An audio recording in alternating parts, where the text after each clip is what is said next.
Welcome back to the Brother to Brother Show. I'm your host, K Mo. Tonight, we have on, I call him J Cam. You call him the CEO of Brand B Sports. Let's see who comes back in a few minutes.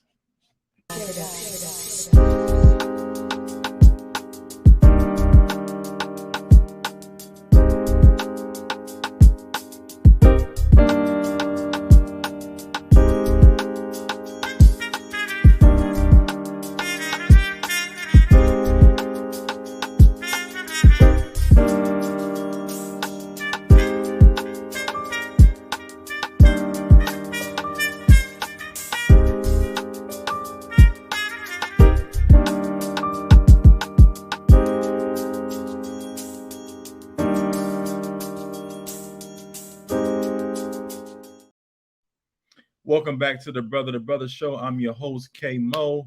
I'm your life coach and your podcaster here. And tonight we're going to continue our series of conversation around Mental Health Awareness Month for Men.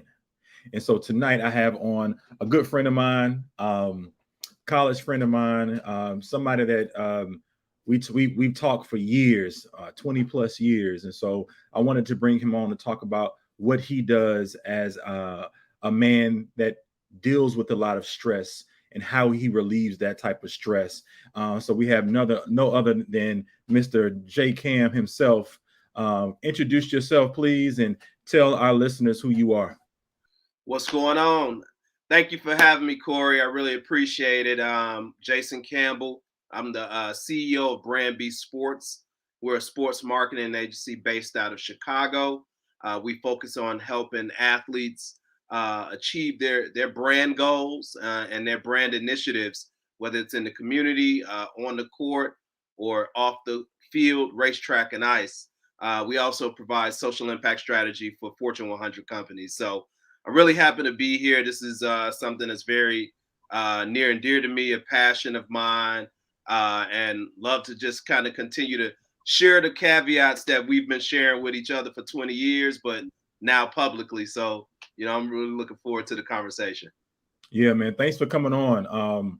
Talk a little bit about like how we even got to this place. You had an opportunity. I had the opportunity to do a show with you last year during the pandemic and have conversation about your business and those 5 elements of how to start your own business. And it got a lot of buzz from a lot of different people.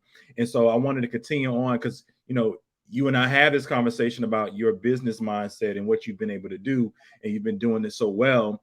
But there's another aspect of your whole life for you to do that work in a positive and a successful way, how you go about doing that. And it's a lot of that stuff is done behind the scenes. Sure. So, now here we are. I'm going to talk a little bit about, again, KMO. We talk about coaching. We talk about therapy and how important that is for us to mentally get ourselves together so we can make it as Black men. Because as you and I both know, it's very hard for us because we have outlets, physical outlets. I know you talk a lot about that with your athletes, but a lot of them have so many different other pressures that are coming from different ways. And we've been conditioned for so many years to not talk about it. We've been conditioned for so many years to not have conversation about how our feelings are. We've had to push those feelings down and continue to move forward. However, now we're starting to have these conversations because we've seen our forefathers, our brothers, even some of our sisters deal with that and say that for so long. And now we're where we are, and how we go about to have these conversations, talk about it, and have brothers like you and I, so we can help other men who may be facing those same issues that we've been facing for so many years. Absolutely. What do you say about that? I mean, what I call it is the business of balance. For me, everything is about balance. Everything is about creating healthy habits so that you can deal with the triggers and the life triggers that come on your journey. That's something that's really important. Part of it is also establishing healthy people around you, like you and I do. Mentioned kind of in my introduction that we've been, really kind of talking and coaching each other for almost 20 years, but making sure that you really put healthy people around you that are going to elevate your mindset and your mind frame. So that puts you in a great place to really be able to kind of deal with those stressors and those triggers that come with being a Black man, no matter what your income level is Right, or any of right. those different type of things. Yeah. Yeah. So let's talk a little bit about like what are some of your thoughts on Men's Mental Health Awareness Month? I mean, before I even started doing this, I didn't even know we had a platform or had a month where we can talk about these type of things. And I'm not sure we're even doing enough, even in this No. month of November. So talk a little bit about like, what you're doing. What are some of the things that you're doing personally to even like celebrate and talk to other men about Mental Health Awareness Month?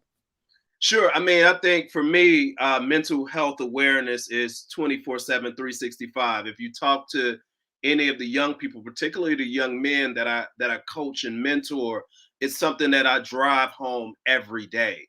And like you mentioned, I don't think we're doing enough, particularly within the Black community, for Black men to really help them elevate and understand what mental health awareness is and what it even looks like for a male, what self-care looks like for a Black man.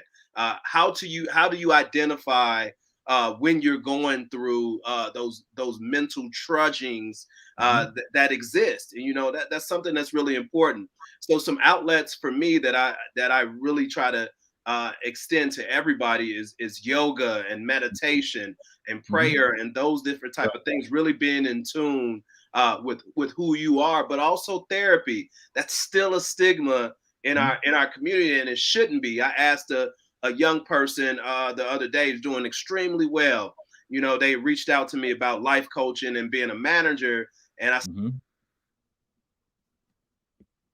such a personal question, and I said, it shouldn't be that personal. It should be as easy as asking you, what do you like to eat for dinner?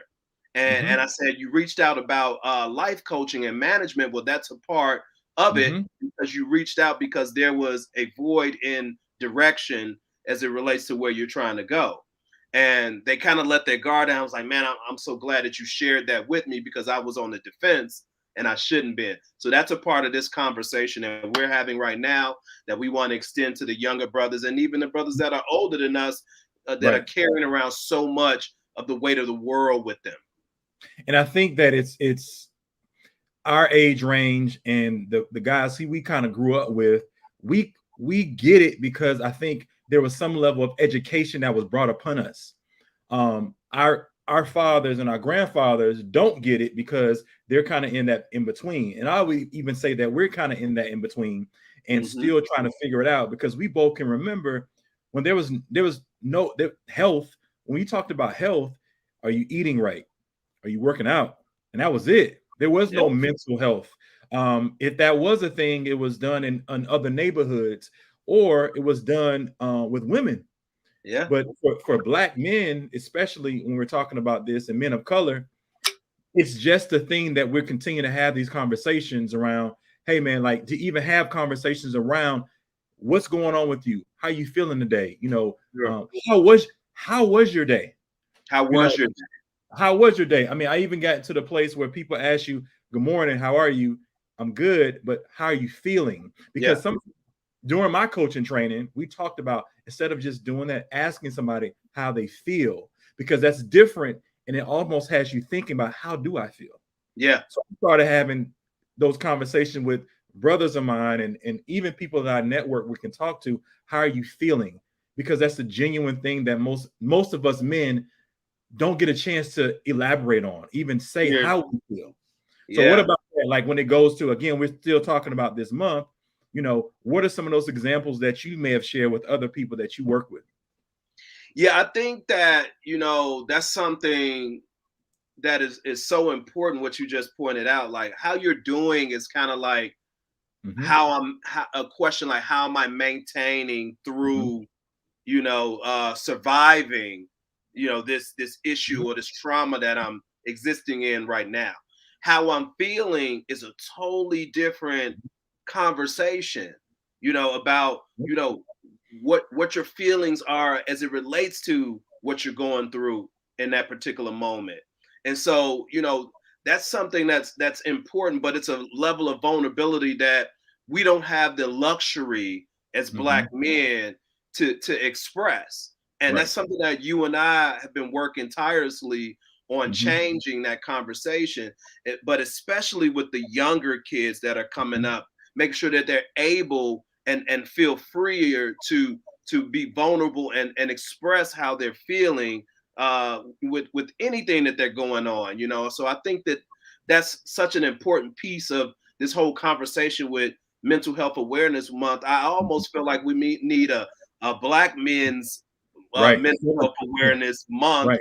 Mhm. outside of just Mental Health Awareness Month. You know what I'm saying? So Yeah. that communicating those things is really important, and the onus is on brothers like me and you, but especially you, uh helping cats our age, older and younger, express how they're feeling in the moment. I think that's so important. And you brought up earlier about sisters that are going through those things. A lot of times the burden of dealing Mhm. with our trauma and our issues is placed on the sisters in our Right. community Right. Right. True. who we're dealing with. And a lot of them aren't capable also or have the training to do that, but they're left with that burden, and that's not fair to them as well. And so Right. you have broken people trying to help broken people, and some people don't even know that they're broken. Right. It's a crazy cycle that we're dealing with in our community, and that we need to break it with conversations like this, starting with conversations like this. So to that, why do you feel like we're this way? Like, why do you feel like men, especially men, why do you feel like men are battling with getting the support they need to be healthy? Why do you feel that's a battle? I mean, I know we can go back to, the 60s and 70s, slavery, but just off the top of your head, like right now where we are in the world that we live in, why do you feel like men are with all the support, with all of the technology, with all the Mhm. knowledge and information that's put out there, why do you still feel like men are still battling with getting the support they need for mental health? Well, I think we're always taught to be strong and aware and present. But I think that there's a level of strength that comes along with understanding who you are, understanding your strengths and weaknesses, and specifically when it comes to mental health. I think that's something that's kind of breezed over, but the history of it, and is deeply rooted in slavery and Jim Crow and all those things that we've gone through, and that trauma and that baggage that we have carried with us. I was with a client the other day, and we were just going through this kind of meditation exercise, and we were talking about the journey that he's on, and he felt like it was such a heavy burden that he was carrying around, and it was really the trauma that he brought to the table every day, Mhm. trying to be a Black man in corporate America, understanding Right. his purpose and Mhm. understanding the importance of acknowledging when he's having difficulty from a mental health standpoint. And but the root of it is deeply ensconced in slavery and the trauma that comes with that, and carrying that into the future as we've done as a people. Right. And one of the things that I would like, I'll co-sign that. And growing up with a parent and grandparent, and listen to family members from their trauma, and it just goes back to us. And so Hmm. now we're educated with knowing that's what it is.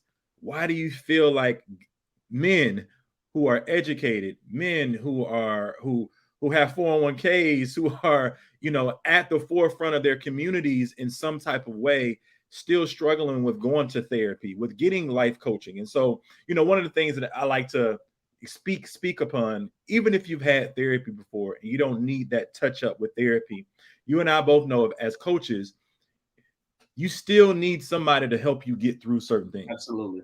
It's just like, I always explain the coaching arena to people. you know it's just that touch up that you might need. Where Sure. you want to go.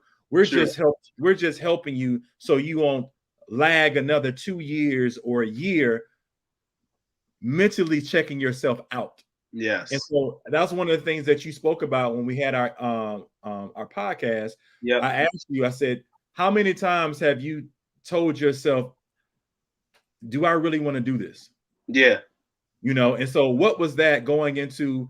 How did you find your purpose? We'll dive a little bit deeper into the mental health side, but how Mm-hmm. did you find your purpose with having your job now Mm-hmm. and that aha moment of saying, I can do this.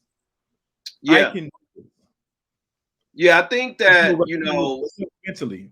yeah, I think that it's really important to point out that one, first and foremost, dealing with your own demons and your own stressors is scary. That's something that people are afraid of. It's something that people feel like makes them vulnerable and fragile to the world, and it does not. I've even had people say, "Well, can my therapist share this information and these things that I'm speaking to them about?" And I'm like, that's the least of your concern, you know. But as far as finding your own balance and finding your own purpose, that's something that you have to be patient with. Mm-hmm. You know, it doesn't come over time, and a lot of the young people that I deal with, and when I say young people, I'm saying between 35 and 25, Right. they want that the satisfaction of now, and Right. that you can get your dream job, quote unquote, and all these different type of things. However, you know, those aren't things that are going to provide incremental value to you and your self worth. And so you have to try things that are healthy, whether it's volunteering or pro bono work Mm-hmm. for Mm-hmm. organizations that do a Mm-hmm. lot of great things in the community, but really find your balance and find your purpose. And that comes with patience and time. And you're not going to figure that out at 27, probably not 32 or 35. And I think as you go on, you will start to identify what your passion and your purpose is. And that leads to a breakthrough from a mental health standpoint. Yeah, and huge shout out. Yeah. So we have Miss W. So many men think that therapy is a weakness. And they carry that burden on their shoulders and they're still dealing with their trauma. And so, with that said, you and I both know we've both dealt with traumas. Both dealt with things, and all of us have dealt with trauma. We Mm-hmm. just don't know it was trauma. One of the things that you told me, and I don't know if you remember this, and I actually shared this with a lot of different people, was when you deal with so many different things over time, it becomes you. Yeah. And for Sticks to you. black, especially for black people and people of color, it's trauma that we Yeah. deal with, and with so much trauma, after a while that becomes stress. Yes. And so we don't even know it's stress because we've dealt with stress for so many years. Man. And so we need to unpack that in some type of way. And how do we go about unpacking that? Is through therapy, through conversations, Yep. through coaching. And so sometimes you don't even know what you're doing every day or for these past couple of years has been trauma, because we've all normalized it as people, especially people in my culture. Yeah. I think that we have all built up a tolerance Mm-hmm. for for dealing with the stress that we deal with, whether it's from our spouses, Mm-hmm. our parents. Our parents, Right. uh, Oh uh, yeah. oh my God, our parents have shifted so much of their trauma Mm-hmm. onto us, unbeknownst to us. And even more importantly, you look at us and we're successful. We've come from, you know, the neighborhoods in Tallahassee and Chicago and Detroit and California, and we've gotten to this point not knowing that that trauma is in our DNA. Right. You Right. know, we carry so much trauma that's just in our DNA alone, Mm-hmm. whether it's addiction or a Mm-hmm. host of different other things that we don't even know about and don't even know how to acknowledge. And we're just siphoning through relationships Mm-hmm. and friendships and jobs and not understanding why we're falling short in life, and so a lot of times don't have the self accountability to look inward and say, this is the reason why I'm falling short with my friendships, with my relationships, and as well professionally. And so, you know, it's so important to unpack that and really self-reflect on why are you falling short, and getting the help from brothers like you and therapists like Glenn Xavier to really help them along their journey and along their path. Because this path, it shouldn't look forward and seem rosy colored. It's this path is missing bricks. It's got thorny bushes along the way. It's even got barriers that you have to get over, and you're not going to be able to do that if you're not addressing the trauma, and then also providing mental health awareness, opportunities for yourself. So Yeah, one of the things you talked about parents. I think that because they went through so much, they saw so much, and they put so much us to be successful. yes, We're the generation that was like, oh, we're good. We made it. We don't have to go through those same types of trials and tribulations. But believe it or not, we are the offsprings of trauma. And that's not a bad thing in the sense of we do have much better lives than our parents. However, there's so many things we have to unpack, because we're not only dealing with our trauma, like you said, we're dealing with their trauma, because most of them don't believe that they need to have therapy. Yeah, at all. So I mean, talking to them about, Mom, I need to go to therapy. Oh, there's nothing wrong with you. Yeah, we're battling that too. That's a part of the trauma. Yeah. So it absolutely is. In particular, my mother, who has her own mental health challenges, is adverse to therapy, which is interesting to me. But just even her situation, she's really battled to get me to this point, right? Right. But she doesn't even know, and I don't even know her father. So I don't know, what issues he may have had that passed to her, that eventually passed to me, or may skip a generation and pass to my children if I have any. So, though that's important when I talk about the trauma being in your DNA. There's addiction there's mental health issues there that you don't even know about, and that you really don't see. Some of the things that I've worked out and talked about with therapists and things like that most Black men have their mental break between 25 and 32. And if you're walking around with the weight of the world on your shoulders and not even knowing that your father had, was bipolar, or was manic depressant or schizophrenic, you just don't know even where to start.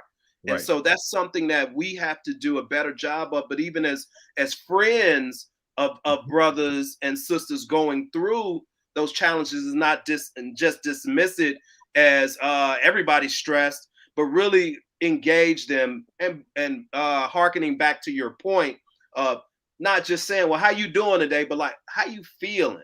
When they're going through something traumatic, whether it's a new job or a death in the family, or a death of a parent, like not allowing that person that you care about to be like, oh, I'm good, I'll be all right, but really allowing them to feel in the moment and be impacted by the love that you're trying to express onto them. And let's go a little deeper with that, because I think that's one of the reasons why I even got into this business, because you and I used to have those conversations, and I'm sure you can say this with other people you've dealt with, you don't allow them to just say, I'm okay. You actually go a little bit deeper, a little bit further with that, because most people, we're already conditioned to say, oh, I'm good, and keep it moving.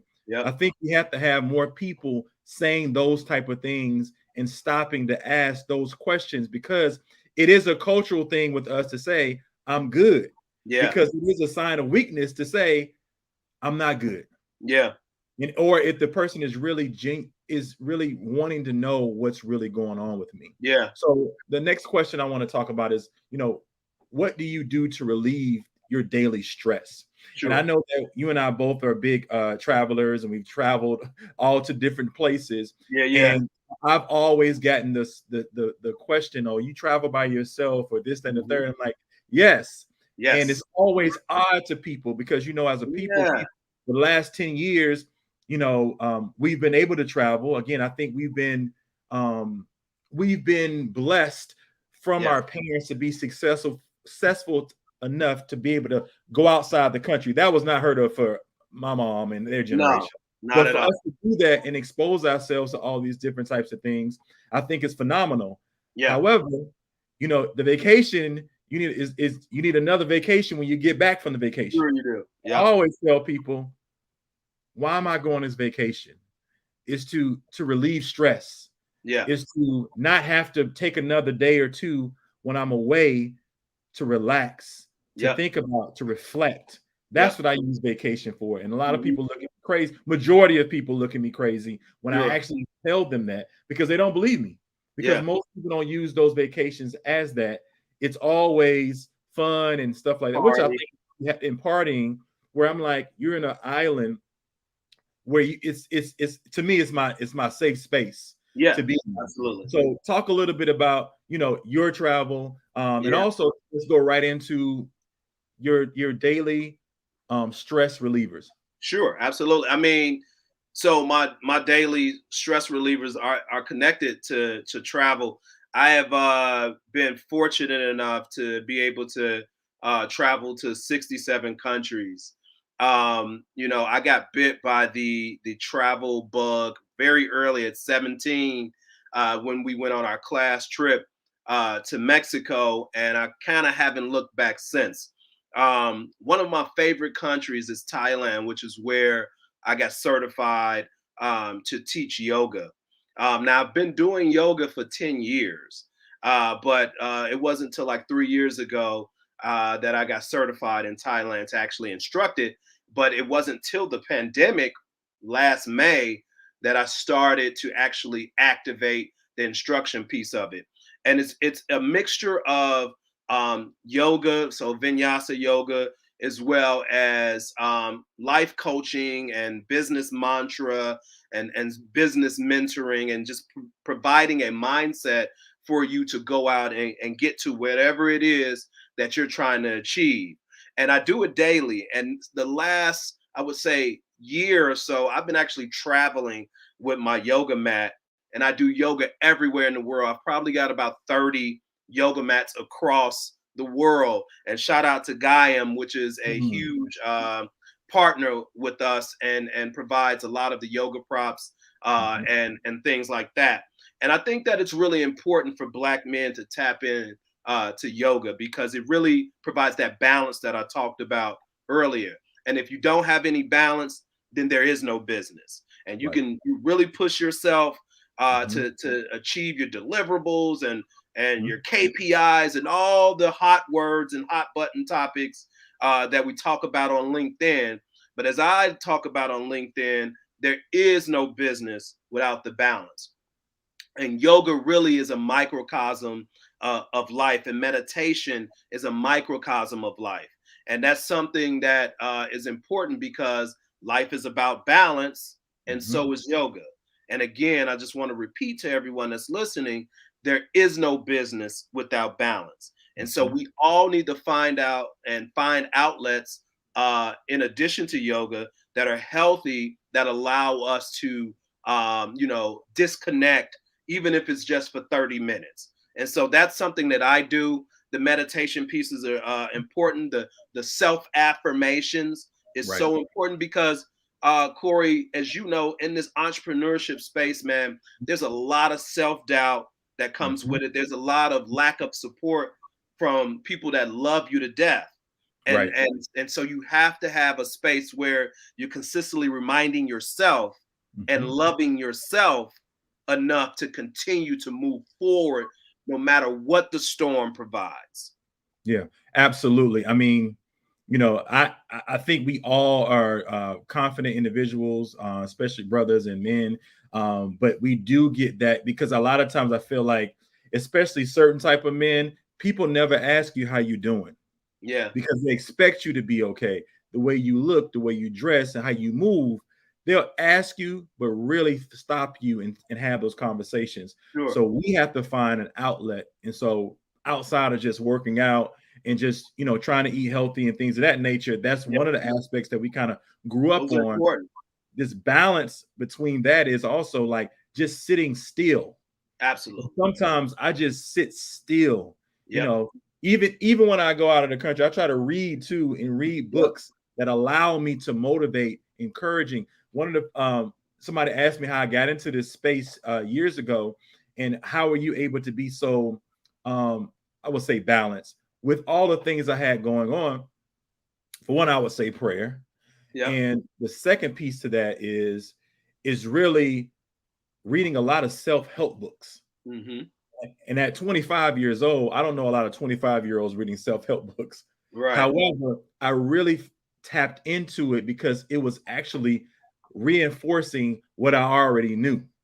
And so I've tried to, outside of just reading those books, is find those spaces so that we can encourage ourselves. And that later on drew me to other men who were on the same journey as I was. Sure. And that goes back to what we always talked about, was iron sharpens iron. You find people within those spaces so that you can keep having these conversations. And this is the reason why we're talking about this during the Men's Mental Health Awareness Month. And that was the gem of the session, bro. Like we mentioned it earlier, but surrounding yourself with healthy people. If you think about it, you have some of the closest people to you that are just the most negative energy individuals. And that seeps in the self-doubt that I talked about earlier. You have to find individuals, like you just mentioned, that are on the same frequency with you throughout life. And Right. once you find those individuals, my boy Brandon Allen, man, this dude, we can connect and talk and talk about what our mind space is right now. And articulate ourselves and be vulnerable with each other Right. in conversations about mental health and just everything. And those people to you are invaluable. And everybody needs to identify and find a Brandon Allen and other people that I engage and talk to on a very granular level about business, about mental health, about insecurities, about all those different type of things, because all those things exist, and we don't have channels and avenues to express those things to people. So that's such a key piece that you just shared about surrounding yourself with individuals who are like-minded on the same journey as you, trying to find self-awareness. Absolutely. And self-awareness, man, is, I would say, if not the biggest, the most, it's the hardest thing to find in yourself is awareness. Because so many people battle the awareness for whatever reason that might be. I think it's a lot of the trauma and a lot of things that we're battling with ourselves, but also with our culture. But the awareness of ourselves is the hardest thing. What was your aha moment? I ask that question a lot with people I have on, but what was your breakthrough and your aha moment to say, this is my awareness, and this is the reason why I'm doing this? Yeah, so I there's an analogy that I tell everybody and that I use when we talk about my aha moment, or what it was that drove me kind of to the space that I'm in now. I have no doubt in my mind that I am a train moving express to its destination. I don't have any doubt that I will, achieve the goals, whether they're financial, personal, all those different type of things that I want to achieve. But on this journey to my destination, I wanted to be aware and cognizant of how I was impacting the ecosystem around me. So with this being the analogy, how am I impacting the houses as I drive forward through this town or this neighborhood? What Right. about the people crossing? What about the cars crossing by? What about the kids playing on the track? And so I wanted to be cognizant about that. And I didn't want to be that type of entrepreneur and business person that was shrewd and just railroaded through people and forced them to submit to what I wanted to do. I wanted to be cognizant of how it impacted them. Some people you're going to have to ignore, but others I wanted to be, really in tune with what my energy was doing to them. And so that's something that I've worked on and I continuously work on, and that I want to be self-aware of, on how my energy, how my drive, how my the speed in which I'm going impacts others. And I want to be conscious of that. And that was the aha moment for me about 3 years ago, really reflecting on some of the things and the traumas and even some of the demons that had reared its head over my lifetime, and understanding, that you have to sit with your demons, and you have to acknowledge that they're there, and you have to establish some boundaries with your demons so that they don't hurt others, and consistently work on those demons, but you cannot ignore them. And so that's a huge part of being self-aware and mental health and mental awareness.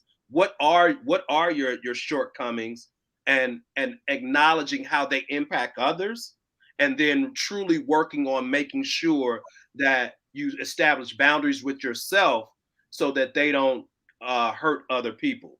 And that's something that was big for me, and that's something that I've worked on. And I think the last thing is just being transparent, not only with other people about what your intentions are, but also with yourself.